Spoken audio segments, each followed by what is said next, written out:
कामों में हुए भ्रष्टाचार की पूरी जांच पड़ताल कर इस मामले में लिप्त लोगों पर कार्रवाई की मांग का ज्ञापन देकर कार्रवाई करने की मांग की है। ग्राम पंचायत सदस्यों ने सरपंच और सचिव पर लगाए गंभीर आरोप।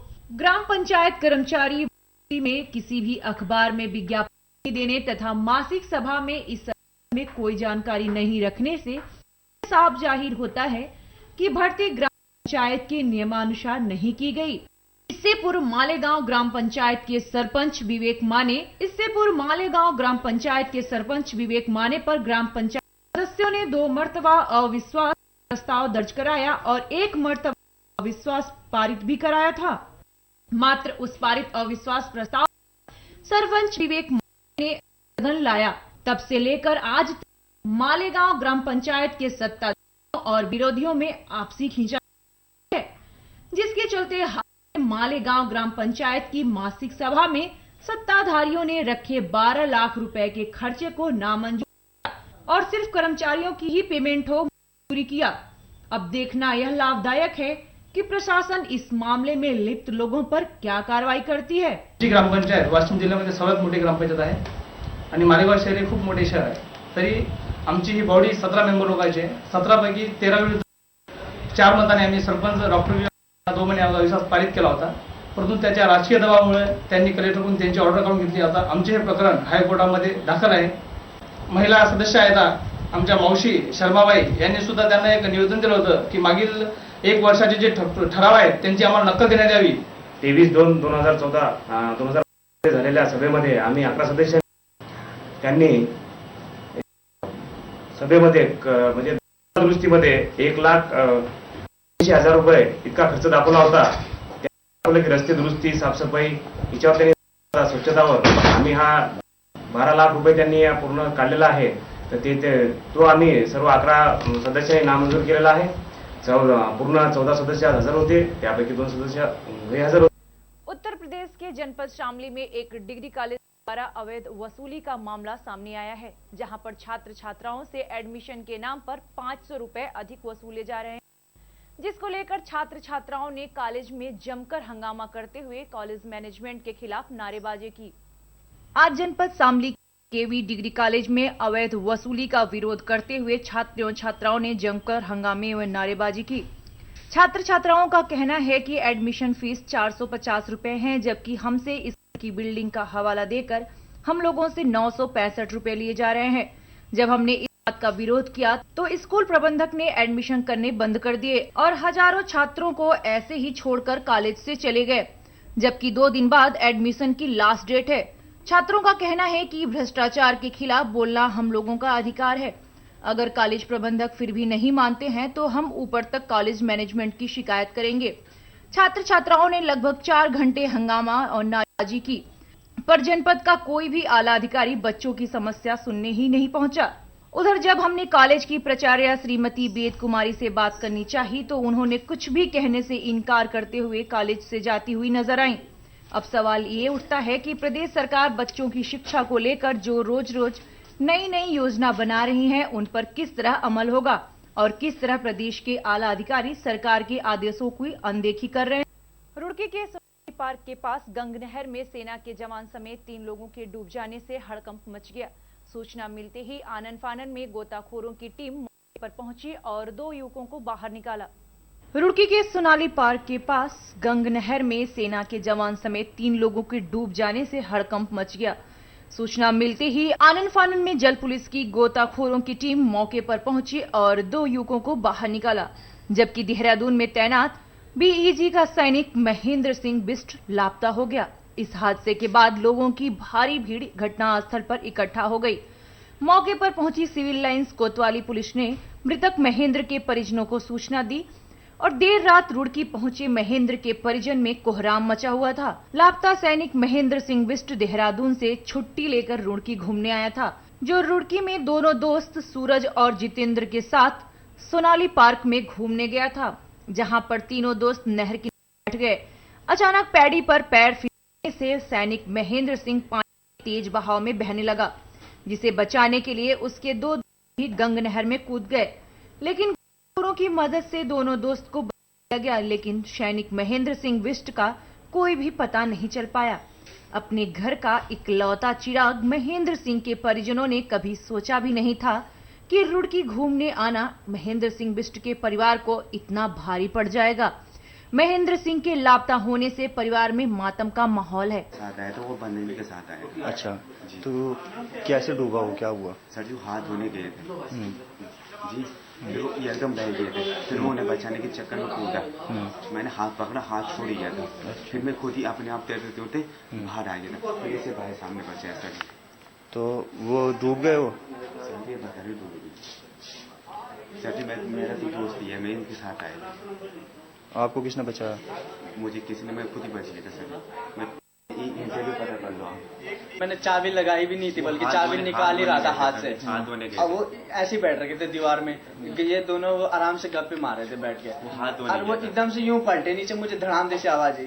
अरे उन्होंने एकदम से जैसे वो नीचे गिरे, उन्होंने कहा बचा बचा। मैं एकदम से बचाने के चक्कर में ये पागल उसके पीछे, उनके पीछे उन्हें बचाने के चक्कर में ये एकदम से धाड़ देती। उन्होंने इसने बोतल छोड़ी अपने हाथ से, पानी की बोतल भी रखी वहां पे, इसने एकदम से फेंकी नीचे, उनके चक्कर में भागने। ये गिरा तो ये नीचे गिर गया। आज जब ये दोनों किसी ने कहा सूरज हाथ दे, मैंने सीढ़ी है पकड़ लिया तो छोड़ दिया था, फिर मैं खुद ही बाहर गया तो एकदम से मेरे हाथ, मैंने जबकि वो भी पकड़ रखा था जो उसमें जमता है घास से। अब वो घास मेरे हाथ में ही उखड़ के आ गई। अब वो जब नीचे गिर गया उसके चक्कर में, तब तक ये हम तीनों डूबने लग गए थे। तो ये तो आराम पता नहीं तैर तो निकल गया था, मैं तो आगे डूब के चला गया। इसे तो चल पुलिस ने बचाया सर। के सुलाई पार की तरफ बैठने आए थे, तो जिसमें से एक का हाथ, एक का पैर फिसल गया था, वो नहर में गया था। तो उसको बचाने चक्कर में ये दोनों भी नहर में कूद गए थे। तो जिसके ये दोनों कूद गए थे नहर में, तो जिसमें से तीनों के तीनों डूब गए। तो हमारे द्वारा इन दो को बचा लिया गया, जिसमें से एक पानी में डूब गया। वो इस समय आर्मी में देहरादून पोस्टेड था। भिवानी के गांव रनीला में बीपीएल परिवारों को अभी तक 100 गज के प्लॉट के कब्जों के लिए बार बार भिवानी के लघु सचिवालय में जाकर चक्कर लगाना पड़ रहा है। गौरतलब है कि पिछली सरकार में हुई घोषणा के अनुसार गांव में लोगों को 100 गज प्लाट के आवंटित किए गए थे, मगर अब तक उन पर बीपीएल परिवारों का कब्जा नहीं हो सका। ग्रामीणों का कहना है कि 2-3 महीने के बाद सरपंचों का चुनाव है, उससे पहले मिलने की आशा जताई है। इस मामले में बोलते हुए रनीला के लोगों ने कहा कि पिछली सरकार में हुई घोषणा के अनुसार बीपीएल 100 गज प्लाट आवंटित किए गए थे, लेकिन अब तक उन प्लाटों पर उनका कब्जा नहीं हो पाया। इसलिए वे बार बार प्रशासन के समक्ष अपनी गुहार लगा चुके हैं। सरपंच साहब तो ये बोल रहे हैं भाई मेरे बस की बात नहीं है, ये कहा उन्होंने। रानीला गांव से लगभग 385 प्लाट है, 385 परिवारों के, और लगभग रजिस्ट्रियां उनमें से 90% मिल चुकी हैं। खाली इंतकाल चढ़ना बाकी है और कब्जा दिलाना अब सरकार का और गांव के मालिक सरपंच का काम। और पटवारी साहब ने तो 2 महीने नाम लिया है। वे लोगों को कल इलेक्शन हो लेंगे और बाद में फिर कब्जा मिले ना मिले, इस हिसाब से मिलने आए थे। और जो हमारा बीपीएल प्लाट पर 100 गज के प्लाट मिलने हैं, उनकी रजिस्ट्रियां हमें मिल चुकी हैं। लगभग 285 प्लाट बता रहे हैं। वक्त हो चला है एक छोटे से ब्रेक का। आप देखते रहिए खबर 24 hours.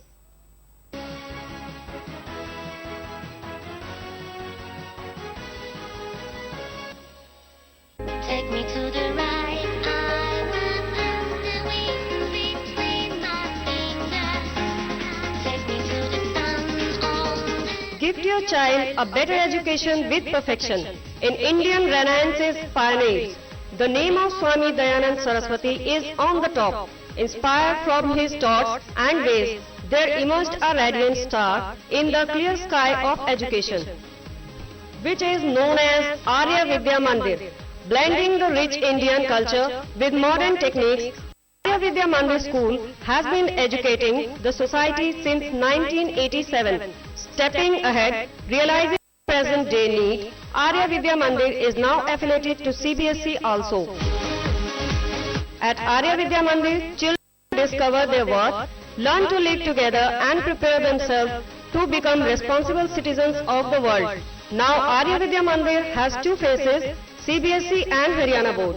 Now our scholars will also have the opportunity to study under CBSE.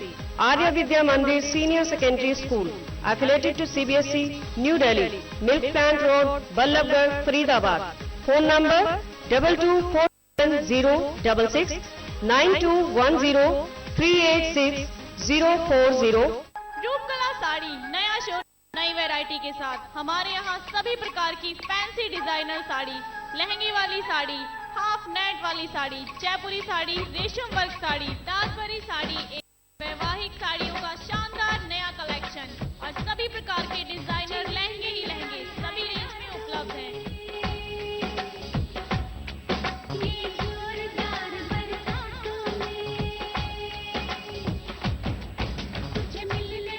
हमारा पता रूपकला साड़ी बद्री हलवाई के साथ वाली गली near Raju cable office, main बाजार, बल्लभगढ़।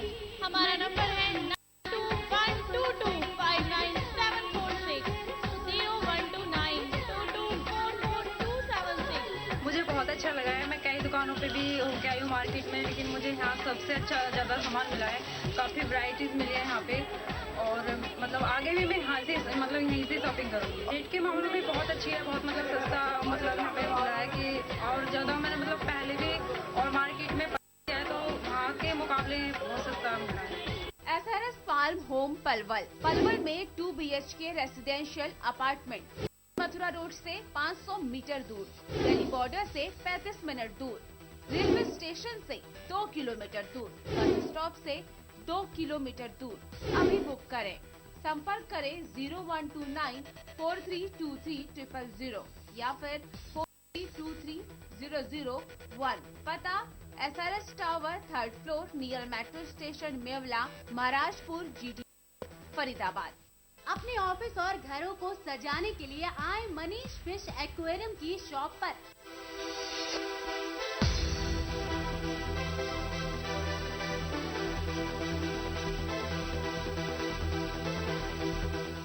एक J/1 near Kalyan Singh road, NIT Faridabad.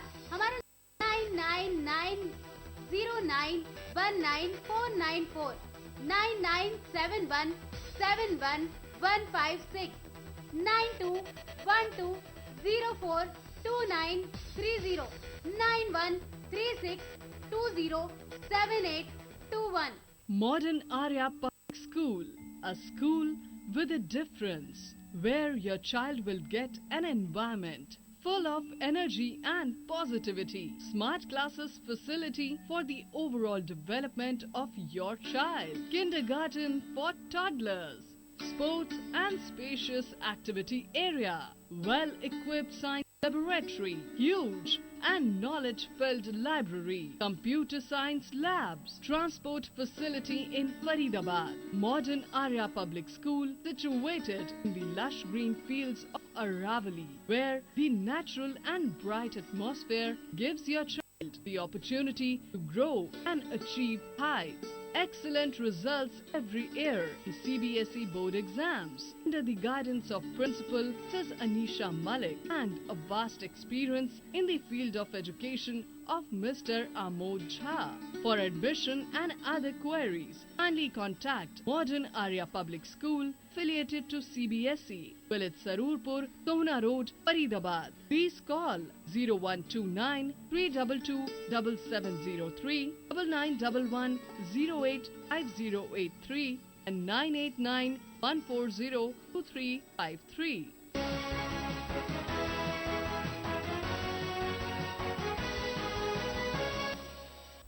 Break के बाद आपका स्वागत है। चलिए बढ़ते हैं अगली खबर की ओर।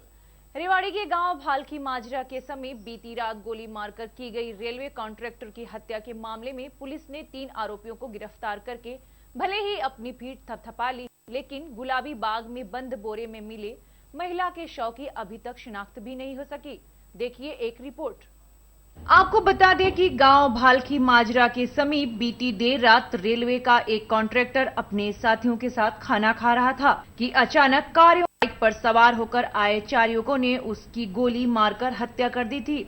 इस मामले में त्वरित कार्रवाई करते हुए आज दोपहर 3 आरोपियों को गिरफ्तार कर लिया है। पकड़े गए आरोपियों की पहचान रेवाड़ी जिले के गांव माजरा निवासी जोरावर उर्फ हावड़िया व बिपिन तथा कुंडल निवासी नीरज उर्फ निरिया के रूप में की गई है। मुख्य आरोपी जोरावर पर पहले से 7 केस दर्ज हैं, जिनमें हत्या, हत्या का प्रयास, लूट और डकैती के मामले शामिल हैं। वहीं विपिन पर भी 3 मामले विभिन्न धाराओं के तहत दर्ज हैं, जबकि चौथे आरोपी की अभी तलाश की जा रही है। पुलिस का दावा है कि उसे भी जल्द ही गिरफ्तार कर लिया जाएगा। पकड़े गए आरोपियों से पुलिस ने हत्या में प्रयोग किए गए 2 देसी कट्टे और 3 जिंदा कारतूस भी बरामद किए हैं। मगर हैरानी की बात यह है कि पुराने दिखाई दे रहे महिला के शव की अभी तक शिनाख्त नहीं हो सकी। वहीं आरोपी भी अभी पुलिस की गिरफ्त से बाहर हैं। अब देखना यह होगा कि महिला के हत्या के आरोपी को गिरफ्तार करने में पुलिस कितना वक्त लेती है।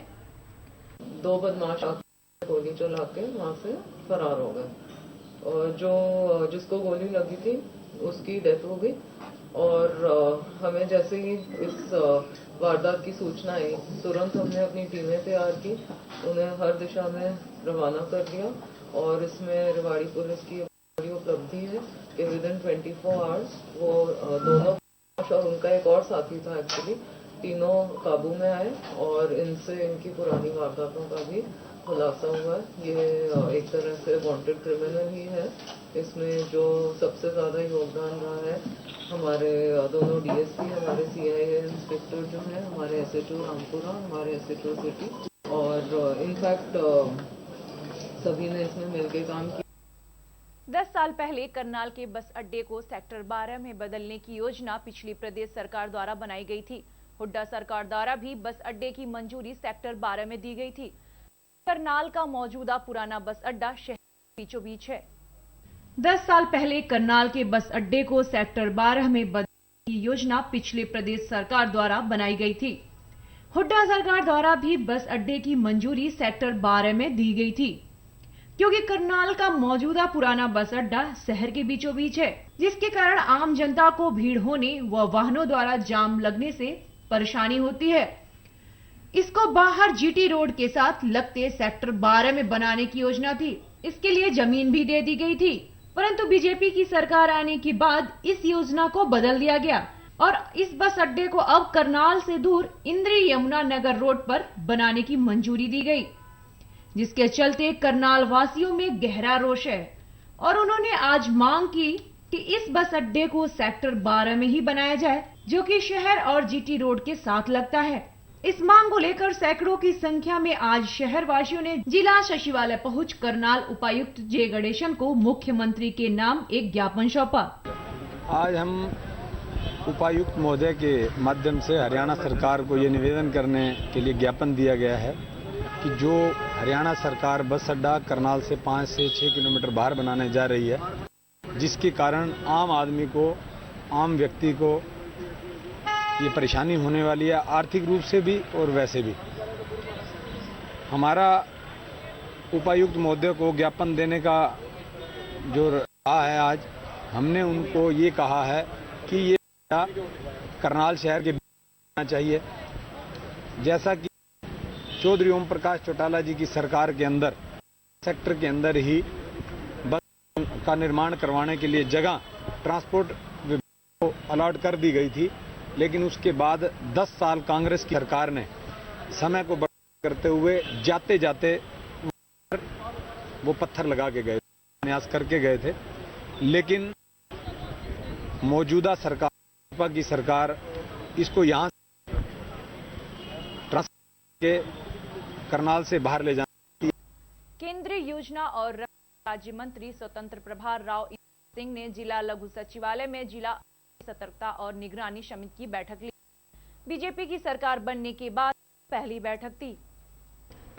योजना एवं रक्षा राज्य मंत्री स्वतंत्र प्रभार राव इंद्रजीत सिंह ने सचिवालय में जिला स्तरीय सतर्कता एवं निगरानी समिति की बैठक ली। भारतीय जनता पार्टी की सरकार बनने के बाद यह पहली बैठक थी जिसमें जिले के सभी अधिकारी मौजूद रहे। केंद्रीय मंत्री ने अधिकारियों से केंद्र सरकार एवं राज्य सरकार की योजनाओं पर किए जा रहे कार्यों की पूरी जानकारी ली। केंद्र एवं प्रदेश सरकार द्वारा गुड़गांव के विकास के लिए चलाई जा रही योजनाओं पर विस्तृत चर्चा की। उन्होंने कहा कि गुड़गांव के विकास के लिए चलाई जा रही योजनाओं में किसी भी तरह की कोताही बर्दाश्त नहीं की जाएगी। राव इंद्रजीत सिंह ने अधिकारियों से कहा कि वे विकास कार्यों में तेजी लाने के साथ साथ आम जनता के कार्यों को सर्वोपरि समझें और लोगों की समस्याओं को गंभीरता से लेते हुए उनका तत्परता से समाधान करने के लिए व्यक्तिगत रुचि लें। गुड़गांव में विकास के कार्य हो, इसलिए अधिकारी आपस में मिल के साथ कार्य करें। साथ ही सरकार की विकासात्मक नीतियों को ठीक क्रियान्वित करने में रुचि लें, ताकि लोगों को यह एहसास हो कि प्रशासनिक अधिकारी उनके हित में कर रहे हैं। इसके अलावा सरकार द्वारा चलाई जा रही जन कल्याणकारी योजनाओं का लाभ आम जनमानस तक पहुंचने के लिए इस प्रयास करें। ये मॉनिटरिंग और विजिलेंस कमेटी की मीटिंग केंद्रीय जितनी भी प्रोग्राम्स हैं उसको भांपने के लिए आती है। साल में 3 बार रखी 4 बार रखी जाती है। तो इस सरकार के पहली बार हमने मीटिंग रखी है। एजेंडा पहले से निर्धारित होता है, सेंट्रल होती हैं, उसके ऊपर हमने चर्चा करी है। और क्योंकि गुड़गांवा एक समृद्ध जिला है, इतनी स्कीम्स यहाँ पर केंद्र की सोशल वेलफेयर की इतनी उपयुक्त नहीं है जो कि एक कमजोर जिले के अंदर होती हैं। फिर भी यहाँ पर जो काम हुआ था उसकी समीक्षा आज हमने ली है। केंद्र सरकार से जो काम करेंगे वो वो सारी सरकार की रिस्पॉन्सिबिलिटी होगी। हम पूरी तरह से ध्यान रखेंगे, जो वायदे हमने किए हैं इलेक्शनों के दौरान उसको पूरा करने का पूरा प्रयास। फिरोजाबाद जिले के शिकोहाबाद कोतवाली में पूर्व मंत्री अशोक यादव व उनकी पत्नी और कई अन्य साथियों पर लूट, हत्या का प्रयास जैसी कई संगीन धाराओं में केस दर्ज हुआ है। यह केस उनकी ही प्रतिनिधि रहे प्रदीप यादव ने दर्ज कराया है। प्रदीप यादव से अशोक यादव का मकान पर कब्जे को लेकर कुछ विवाद चल रहा है। आरोप है कि पूर्व मंत्री अशोक यादव रविवार को माधवगंज अपने पैतृक मकान पर पहुंचे, जहां उन्होंने प्रदीप यादव और उनके घर वालों के साथ जमकर मारपीट और तोड़फोड़ भी की और उनकी लाइसेंसी बंदूक भी उठा ले गए। इस मामले में अशोक यादव की पत्नी ने भी प्रदीप यादव एवं उनके समर्थकों के खिलाफ FIR दर्ज कराई। स्वतंत्रता दिवस 15 अगस्त 2014 से गुजरात के सूरत जिले से देश हित में पर्यावरण बचाओ अभियान को लेकर भावेश विकलांग होने के बाद भी ट्राइसाइकिल से चारों राज्यों में पर्यावरण बचाव का संदेश देते हुए हरियाणा के फरीदाबाद जिले में पहुंचा, जहां भावेश के पहुंचने पर अखिल भारतीय विद्यार्थी परिषद के छात्रों ने मालाएं पहनाकर स्वागत किया। किसी शायर ने लिखा है कि आसमानों से कह दो वो अपना और ऊंचा कर ले, हम पंखों से नहीं हौसलों से उड़ाकर। इसी शायरी को सार्थक करता हुआ भावेश नामक युवक स्वतंत्रता दिवस 2014 से गुजरात के सूरत के गांव पिपलिया देश हित में पर्यावरण बचाओ अभियान लेकर विकलांग होने के बाद भी साइकिल से पर्यावरण बचाओ का संदेश देते हुए आज फरीदाबाद पहुंचा। भावेश के हौसले की दाद देनी होगी। लगभग 6 महीने पहले वो देश के प्रधानमंत्री नरेंद्र मोदी की कर्मभूमि से बस ये सोचकर चला था कि देश को बचाना है तो पर्यावरण का बचाना होगा। इसी संदेश को लेकर भावेश विकलांग होने के बाद भी भारत यात्रा पर निकल गया और गुजरात के सूरत जिले से यात्रा शुरू करने के बाद राजस्थान, पंजाब और अब हरियाणा के फरीदाबाद जिले में पहुंचे, जहां पहुंचने पर भावेश के हौसलों की तारीफ करते हुए अखिल भारतीय विद्यार्थी परिषद के छात्रों ने भावेश का फूल मालाओं से स्वागत किया और उनकी मुहिम में साथ देने का भी वायदा किया।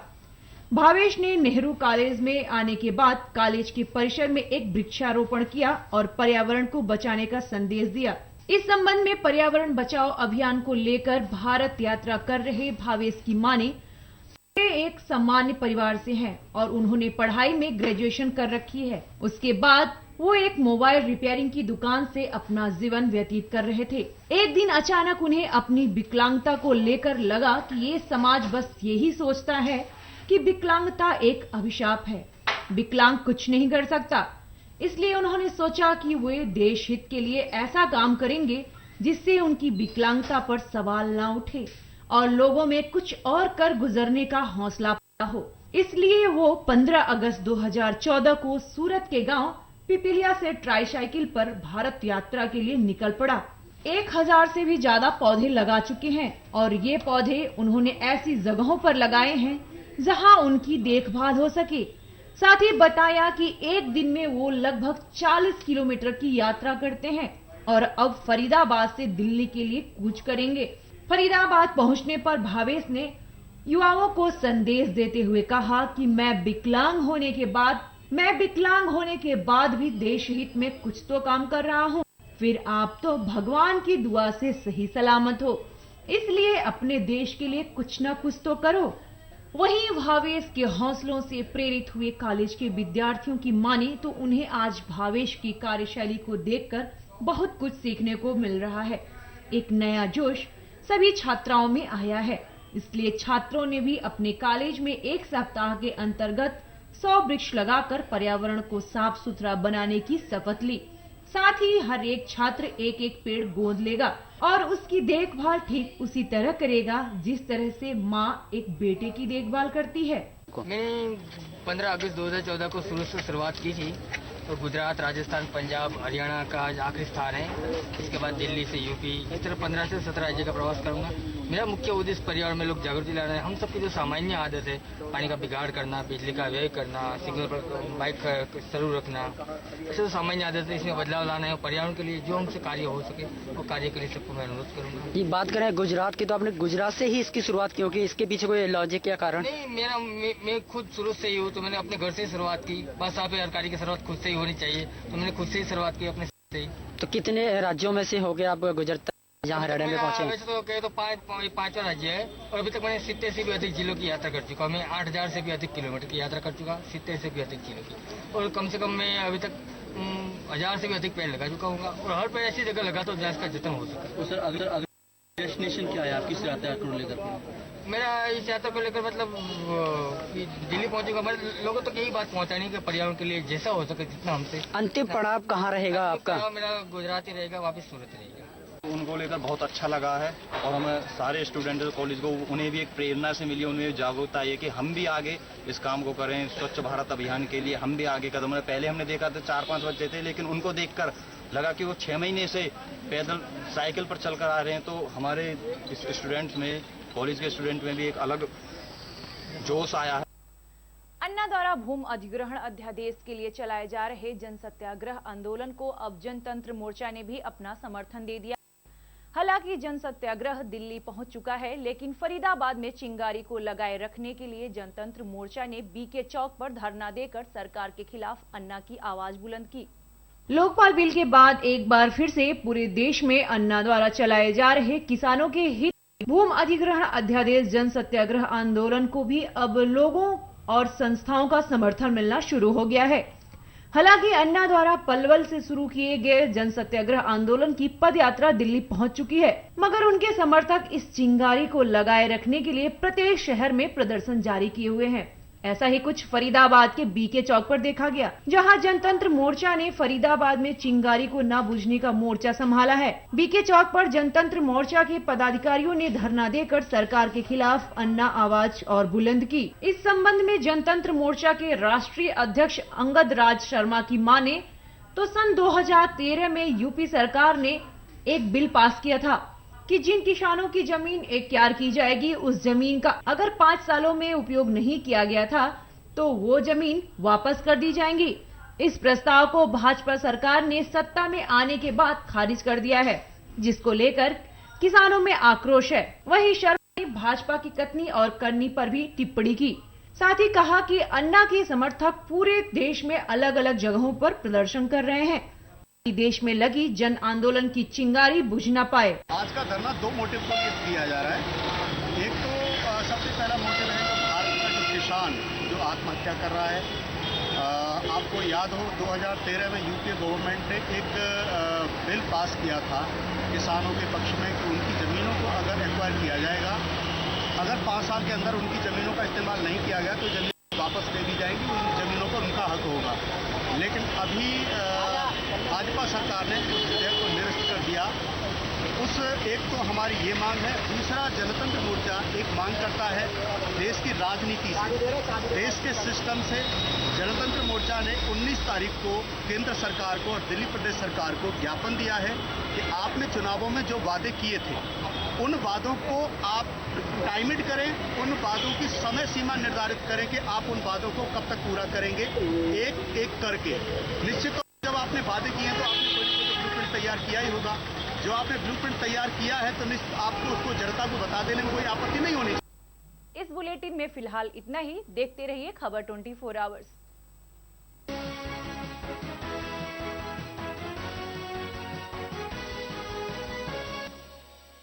Take me to the right, I will the way.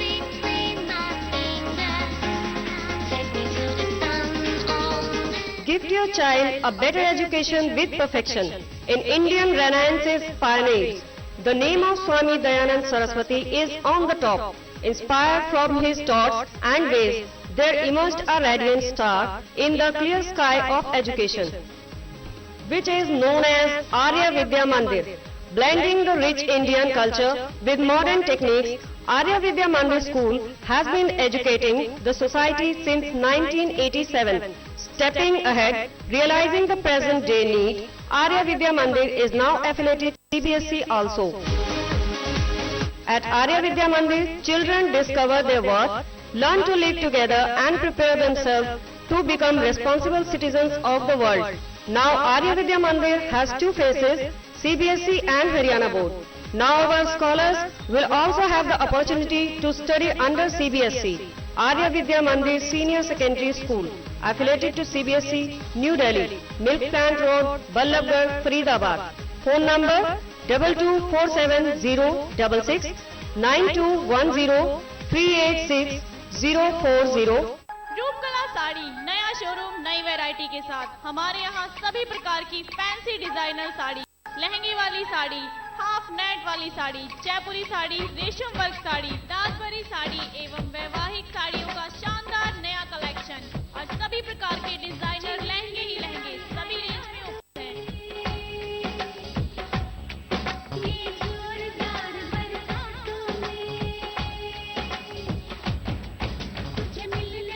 हमारा पता रूपकला साड़ी बद्री हलवाई के साथ वाली गली near Raju cable office, main बाजार, बल्लभगढ़। हमारा नंबर है 9212259746 012922444276। मुझे बहुत अच्छा लगा है। मैं कई दुकानों पे भी होके आई हूँ मार्केट में, लेकिन मुझे यहाँ सबसे अच्छा ज़्यादा सामान मिला है। काफ़ी वैरायटीज मिली है यहाँ और मतलब आगे भी मैं यहाँ से मतलब यहीं से शॉपिंग करूँगी। रेट के मामले में बहुत अच्छी है, बहुत मतलब सस्ता मतलब यहाँ पे मिल रहा है कि और ज़्यादा मतलब पहले भी और मार्केट में पता किया है तो वहाँ के मुकाबले बहुत सस्ता मिल रहा है। SRS फार्म होम पलवल में 2 BHK residential apartment, main Mathura road से 500 मीटर दूर, दिल्ली बॉर्डर से 35 मिनट दूर, रेलवे स्टेशन से 2 किलोमीटर दूर, बस स्टॉप से 2 किलोमीटर दूर। अभी बुक करें, संपर्क करें 0129432300 या फिर 4323001। पता SRS tower 3rd floor near metro station Mewla, Maharajpur, GT road, Faridabad.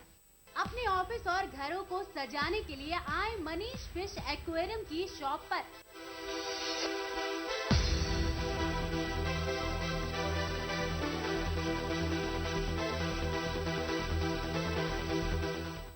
J/1 near Kalyan Singh, NIT Faridabad. हमारा नंबर है 9990919494 9971711156 9212042930 9136207821। Modern Arya Public School, a school with a difference, where your child will get an environment full of energy and positivity. Smart classes facility for the overall development of your child. Kindergarten for toddlers. Sports and spacious activity area. Well-equipped science laboratory. Huge and knowledge-filled library. Computer science labs. Transport facility in Faridabad. Modern Arya Public School situated in the lush green fields of Aravali, where the natural and bright atmosphere gives your child the opportunity to grow and achieve heights. Excellent results every year in CBSE board exams under the guidance of Principal Ms. Anisha Malik and a vast experience in the field of education of Mr. Amod Jha. For admission and other queries, kindly contact Modern Arya Public School affiliated to CBSE, Village Sarurpur, Sohna Road, Faridabad. Please call 0129 322 03 9911 085083 and 989 140 2353.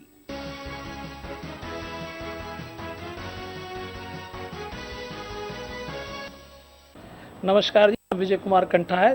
कंठा मेरा नाम इसलिए पड़ा है, ये तकलिया कलाम है। मेरा नाम ऐसे विजय कुमार कंठा है, ये लोग कहते हैं। वार्ड नंबर 12 से हूँ और कुछ लोग इस समस्या जैसे होती हैं, उन समस्याओं के लिए लोग हैं, मुझे बताते हैं, प्रेरणा देते हैं, उस समस्या को दूर करने के बारे में सोचता रहता हूँ। जैसे अक्सर हमारे वार्ड नंबर 12 की मेन समस्या है पानी निकासी की। बरसात का पानी रोडों पर रुक जाता है, जिससे आवागमन की बड़ी दिक्कत आती है। उसकी निकासी के लिए भी एक प्लान चलाया है, सरकार के पास भी अपील की है और अब ऐसे भी एमसीए में भी अपील करता रहता हूँ। अक्सर के पानी निकासी के लिए नालियाँ साफ़ हो जाएँ, नहीं तो पानी का ज़मीन में जाने से जिससे हमारा पानी का लेवल नीचे हो रहा है उसको ऊपर आ सके, इसके प्रयास में भी लगा हुआ हूँ। सर, जो अभी मौजूदा पार्षद है उन्होंने कितना काम किया है आपके वार्ड के लिए? ये हमारा सौभाग्य है, हमारे वार्ड नंबर 12 से हमारे पार्षद भी हैं और हमारे मेयर जी हैं अशोक अरोड़ा जी। हमारा सौभाग्य है, लेकिन फिर भी अब कहना नहीं चाहिए, इलेक्शन का माहौल है, कम्पिटिटर है, हम दोनों, वो दोनों कम्पिटिटर है। मैं उसकी कमी नहीं बताऊंगा, मैं उसकी कमी बताऊंगा। कारण क्या है, ऐसे मार्ग हैं, फरीदाबाद की जान है, फरीदाबाद की शान है, उनके बारे में ज़्यादा मैं नहीं कह पाऊंगा। ये समस्या आप लोग विजिट करके आ गए होंगे, पता भी लग गया होगा कि विजिट शहर में क्या क्या समस्या है। ज़्यादा नहीं, आप किस मुद्दों पे फोकस लड़ करके चुनाव लड़ेंगे? जो मुख्य मुद्दे, मेन पानी की समस्या आने वाली है फ्यूचर में। उस पानी की समस्या के लिए जैसे मिनी ट्यूबवेल होते हैं, उनसे समस्या दूर करने के बारे में सोच रहा हूँ। बरसात का पानी ज़मीन में जाए उसके बारे में, जैसे रेनीवाल की योजना है उसके बारे में सोच रहा हूँ। हार्वेस्टर योजना जो है उसके बारे में प्रयास कर रहा हूँ, और जैसे जैसे प्रेरणा आती रहेगी मैं आपसे बताता रहूँगा। कंठा जी, ऐसे कौन से विकास कार्य हैं जो आपके मायने में विकास कार्य होने चाहिए थे जो अभी तक नहीं हुए हैं? नहीं, मैं आपकी बात को समझता हूँ। आपने विजिट भी की होगी, आप इसमें वार्ड में घूमे भी हैं, देखा भी होगा, समस्या बताई भी होंगी, किसी ने, कुछ लोगों ने हमें मिले भी होंगे, विजिट भी की होगी, लोगों से पीछे मिले भी होंगे, उन लोगों ने समस्या बताई होंगी। मैं अपने मुंह से कहूंगा तो मतलब एक चीटाकशी हो जाएगी। क्यों, मैं भी अभी कम्पिटिटर हूँ, मतलब इलेक्शन चीटाकशी नहीं चाहते, बस हम ये आपका एक नजरिया और कोई होता तो करा देता, वो नहीं हो पाए आपके हिसाब से। मैंने बताया पानी की समस्या, एक तो बहुत बड़ी पानी की समस्या कि पानी हमारा जन ही जीवन है, उसकी समस्या है। दूसरी बात, पानी के कैसे सुविधा होनी चाहिए, वेस्टेज बचानी चाहिए, पानी को बचाने का कैसे सिस्टम हो सके, स्कीम बननी चाहिए, उसके बारे में बात हो सकती है। तो आपकी प्राथमिकता क्या रहेगी? जैसा कि आप मैं प्राथमिकता अगर हमें बताना चाहें तो आपकी प्राथमिकता क्या रहेगी? प्राथमिकता ये है भैया जी, एक तो जागृति करने हम मिलेंगे।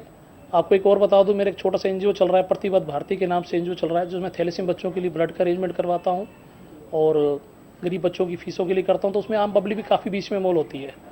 हम पब्लिक से जागृत कर सकते हैं, पब्लिक के बीच में अटैच हूँ मैं, पब्लिक से मिलता हूँ, पब्लिक से समस्या सुनता हूँ, पब्लिक को बताता हूँ, तो लोग कुछ मेरी लोग बात मानते हैं, तो उसके बारे में उनको बताऊँगा। जी नीतू जी, सबसे पहले तो स्वागत है आपका हमारे प्रोग्राम आपका पार्षद में। हाँ, अगर हम बात करें वार्ड नंबर 12 की, फरीदाबाद के वार्ड नंबर 12 की, तो आपका नाम काफी जोर शोर से लिया जा रहा है, तो आपकी क्या तैयारियां हैं?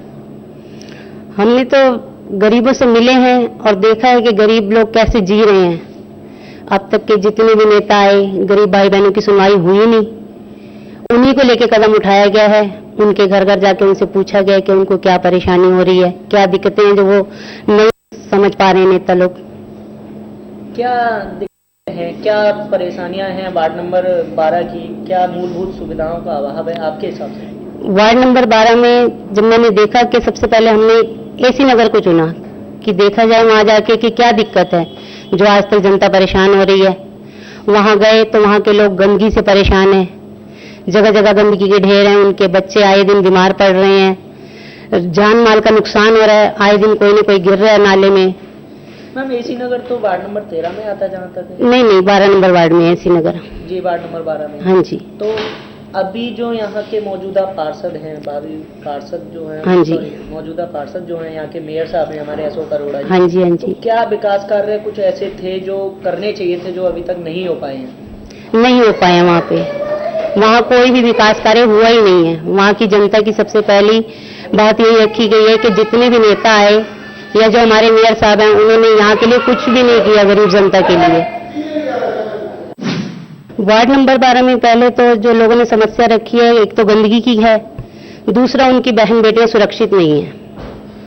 वहाँ जगह जगह लड़कियों के आने जाने में दिक्कत है, लड़कियां खुल के जा आ नहीं सकती हैं, शराब वगैरह से दिक्कत हो रही है, जगह जगह जुआ चल रहा है, उससे लोग परेशान हैं कि कोई सुनवाई नहीं है। कहीं भी कंप्लेंट करने जाते हैं, कोई सुनवाई नहीं होती। तो आप महिला हैं, आप महिलाओं की समस्याओं को लेकर चल रही हैं, तो आप क्या कदम उठाएंगे इसके लिए? अगर हम सीट पे आ जाते हैं, अगर कोई पावर होती है, तो मेरा पहले यही होगा कि वहां से पहले हम गंदगी का निपटारा करें, जिससे बच्चे परेशान हैं, बीमारियां चल रही हैं आए दिन, और अपने बच्चों के लिए, अपनी बेटियों के लिए सुरक्षा कर सकें। और ये जो शराब पी के लोग आए दिन बीमार हो रहे हैं, जुआ चल रहा है, जिससे हमारे बच्चों का भविष्य ही खराब होने जा रहा है। आगे का जो बच्चों का भविष्य है वो बिल्कुल अंधकार में है। जो पिछले 5 साल हैं, 5 सालों में कुछ ऐसे विकास कार्य जो काफी वार्ड नंबर 12 में किए गए हैं, काफी की हुई है, क्या कुछ है? भैया हमें तो वहां देखने में ऐसा कुछ नहीं लगा कि कोई तरक्की हुई हो। हमने जो सर्वे किया 4 महीने का, उसमें कुछ नहीं लगा कि कोई तरक्की हुई है। वार्ड नंबर 12 में आपके हिसाब से अभी तक कोई भी काम नहीं किया गया 5 साल में? नहीं किया गया। तो आप अगर जनता आपको यदि चुनती है तो आपकी प्राथमिकता क्या रहेगी? सबसे पहले क्या आप विकास कार्य करेंगे? सबसे पहले भैया वही कि उन लोगों के यहाँ से सफाई करवाई जाए। इतनी गंदगी में जो नरक जैसी जिंदगी लोग जी रहे हैं उसको सही करवाया जाए। दूसरा, अपने बच्चों के लिए सुरक्षित किया जाए। और ये जो मेरी बहनें परेशान हो रही हैं, आए दिन हमारे पति शराब पी रहे हैं, जुए खेल रहे हैं, बच्चों को घर में कुछ मिल नहीं पा रहा है, तो इन्हीं समस्याओं को देखा जाएगा अपनी बहनों के लिए। जी बहुत बहुत धन्यवाद आपका हमारे साथ जुड़ने के लिए हमारे प्रोग्राम में। संजय जी, सबसे पहले तो आपका स्वागत है हमारा प्रोग्राम आपका पार्षद में। आज हम आए हैं वार्ड नंबर 12 में। यहाँ हमने लोगों से भी उनकी समस्या जानी, उनकी उम्मीदें जानी कि क्या उनकी उम्मीदें हैं पार्षद से, अभी तक क्या कुछ पार्षदों ने किया है, क्या कुछ वो चाहते हैं अपने पार्षदों से। आपके हिसाब से क्या कुछ विकास कार्य आपके क्षेत्र में होने चाहिए? एक तो जी सबसे बड़ा हमारे वार्ड में प्रॉब्लम है पार्किंग की, क्योंकि एक नंबर मेन मार्केट इस एरिया में आती है और पार्किंग अलॉट हुए भी काफी टाइम हुआ पड़ा है। सिर्फ वहां से उसको जगह को डिमोलिश करके दोबारा से बनाना है। इसको काम को हुए भी आज 5 साल से ऊपर हो गए, लेकिन हमारे यहाँ मेयर साहब होते हुए भी वो काम हम नहीं कर पाए अभी तक। दूसरा, रोडों की बहुत ज्यादा दिक्कत है। जितना उन्होंने अपने एरिया में विकास किया, क्योंकि वो वहां रहते हैं बी ब्लॉक में, तो उन्होंने अपना विकास किया और करना भी चाहिए, लेकिन बाकी जगह उन्होंने कहीं भी अपने पूरे वार्ड में कहीं विकास नहीं किया। पार्कों की हालत इतनी गंदी हो गई, बद से बदतर होती जा रही है। आप कहीं भी देखो पार्क इतने गंदे हो गए, जहां पे भी जो भी आर्टिकल चल रही है किसी का कोई पता नहीं है कि कौन प्रधान है, क्या कर रहे हैं आपस में, क्या होना चाहिए, कोई कोऑर्डिनेशन नहीं है आपस में किसी का भी। आज यहाँ पे 10 ब्लॉक है, 10 के 10 ब्लॉक में भी कोई मेरे ख्याल से प्रधान किसी को जानता होगा। जैसा कि वार्ड नंबर 12 की अगर बात करें तो आपका नाम काफी जोर शोर से लिया जा रहा है यहाँ पर, तो आप अगर जनता आपको चुनती है तो आपकी प्राथमिकता क्या रहेंगी?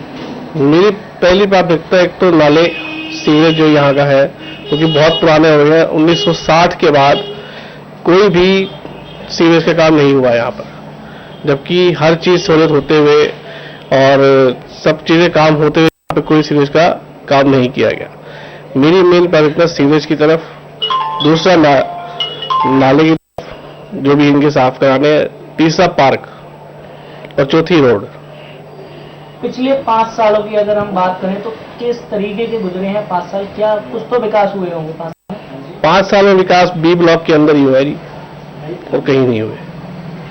वार्ड नंबर 12 में, वार्ड नंबर ब्लॉक में ही सिर्फ बी ब्लॉक में विकास हुआ है, कहीं नहीं हुआ। अब ब्लॉक जाके देखो, आधी रोड बना के छोड़ दी गई, ठीक है जी। जी ब्लॉक में आधे काम हुए, आधे छोड़ दिए गए। जे ब्लॉक के अंदर रोड पर कर दिया काम, बाहर रोड पर कहीं काम नहीं है, सारी रोड टूटी पड़ी है। मेन मार्केट का तो बुरा हाल है। तो आप देखो एक गाड़ी बाहर अंदर निकल जा नहीं सकती, अगर जाती भी है तो इतनी रश है कि पब्लिक पैदल नहीं चल सकता वहां पे। क्या एक कारण ये माना जा सकता है कि वार्ड नंबर 12 से जो पार्षद हैं वही हमारे शहर के मेयर हैं, तो क्या ये एक कारण है? जो मेयर है तो सबसे पहले उनको अपने वार्ड को देखना चाहिए था, बाकी जगह तो करना चाहिए, लेकिन अपना कम से कम अपना वार्ड तो सुधारते, अपना वार्ड ही सुधार पाए। एक पार्किंग सुविधा, अप्रूव पार्किंग सुविधा वो नहीं बना पा रहे, उसकी वजह समझ नहीं आ रही क्या कारण है। बहुत बहुत धन्यवाद आपका हमारे साथ में जुड़ने के लिए। नमस्कार, खबर 24 आवर्स में मैं रिया आप सभी का बहुत बहुत स्वागत करती हूं। चलिए बढ़ते हैं आज अपनी खबरों की तरफ। वाशिम जिले की सबसे बड़ी ग्राम पंचायत में शुमार होने वाली मालगांव ग्राम पंचायत में हुई कर्मचारी की भर्ती और ग्राम पंचायत के विविधा कामों में हुए भ्रष्टाचार की पूरी जांच पड़ताल कर इस मामले में लिप्त लोगों पर कार्रवाई की मांग का ज्ञापन देकर जल्द कार्रवाई करने की मांग की है। ग्राम पंचायत सदस्यों ने सरपंच और सचिव पर लगाए गंभीर आरोप। ग्राम